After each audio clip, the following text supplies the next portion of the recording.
noneho Kiramani nyuma yuko afatwa na Scovia akamurika akamujwigiriza agakubita hasi yatangaje ko agiye kwigendera akava mu Rwanda. Ninjye ugiye gupfira mu Rwanda shafa yanjye yose ibesesha kudusura ryari vuba se uko ngiye kuza uzakikira mu estate bashasha ndabivugirira yifasha.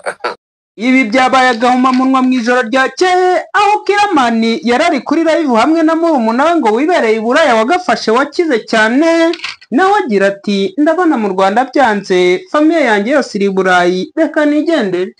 Uyu Kiramani nyuma yuko agenda abona yuko Scovia yamwihaye amubwira ngo ukubita abakobwa ku bibuno, yagize ati sinshaka kuzafungwa nkuko n'abandi bafunzwe ahubwo nakisangira famiye yanjye, dore ko yabigize ibanga yanze gutangaza igihe agomba kugendera. Ngo nibanga rikomeye atagomba gusasanya, atagomba kubwira buri umwe wese ngo nagaseke azapfundura umunsi bazabona yuriye Rwandair atemye ikirere cyangwa yigendeye i Burayi. Abantu bari bamukurikiye kuri live bashatse kumva neza ikimuvamo, dore ko uwo murumuna we yamubajije ati ni ryari ufite gahunda yo kuza.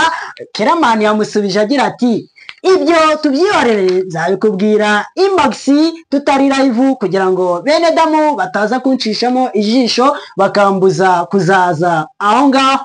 Uyu Kiramani aka Majoro, uyu mugabo wamenyereye gukina filime, wazamuye abakinnyi ba filime benshi cyane unafashije benshi. Uyu Kiramani aka Majoro ngo akomeje guca ibintu hirya no hino, dore yuko ari muri batatu ba mbere bakomeye bakunzwe bafite ibiceri banaryoshye baryohewe n'akazi ka muvi mu Rwanda. Uyu ngo agiye kuba yakifatira rutemikirere yigera i Buraya, dore yuko nabimenye ejo bundi ngo Kiramani ashobora kuba ntanze agira muri uyu murwa n'ibiceri akorera kavagari kabyo. Abantu benshi bari bazi Kiramani, bari bazi ko ari umuntu wahasorinze waturutse kure wo mu muryango w'abakene, ariko amakuru atugeraho atubwira yuko Kiramani ari umwana w'umubyeyi. Uyu Kiramani ashobora kuba ari umwana w'umubyeyi na ndetse wagagaye, twajyaga twibaza ngo niki kiri inyuma ya Kiramani, naho kumbe ni imiryango ikomeye, urufito bagenda basasanya bashwiragiza mu bantu nirwo rukomeje kugenda rumugira on top mu gihugu, ukibaza ati se ibi ni ibiki, yaba yaragiye kwa Nyamuzinda? Hari amakuru amwe namwe twagendaga tubona amafoto atandukanye ku mbuga nkoranyambaga zitandukanye, Facebook ndetse n'izindi mbuga, Kiramani yarakubiswe, yarishwe n'inzara, yarashokomboye. Abenshi bakavuga bati Kiramani wasanga ari impfubyi, ariko ubu twamaje gutoza ko famiye yiwe iri mu kihe gihugu ra?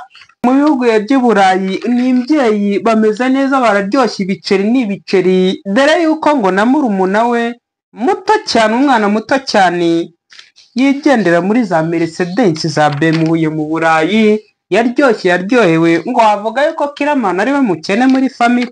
Kuvuga ko ari ugutaruka, ese Kiramani bibaye ngombwa ko yerekeza izo za Burayi ntago byaba ari igihombo gikomeye ku gihugu kubura umuntu winjiriza igihugu amafaranga nk'ayo Kiramani yinjirizaga igihugu?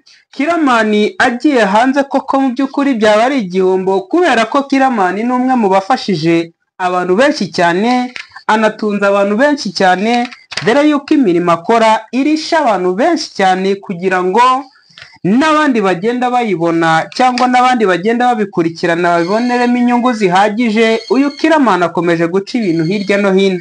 Amakuru dukesha ikinyamakuru cyacu ku rupapuro rwa paje 87 rutubwira ko Kiramani ari umwe mu bantu bakomeza kugenda bateza imbere urubyiruko rwo mu Rwanda, dore ko yagiye azamura impano nyinshi tugenda tubona zishimishije hano muri komedi, harimo n'uwo bita Mitsutsu ndetse na Nsabu. Yarihaye Kiramani yararyoshye, ibiceri abifite, mureke ibiceri bisubiraho biri. Uyu nguyu ni Kiramani wabiciye bigacika sana ubuta. Bakunzi bacu mukande subscribe, mukande comment. Ciao ciao.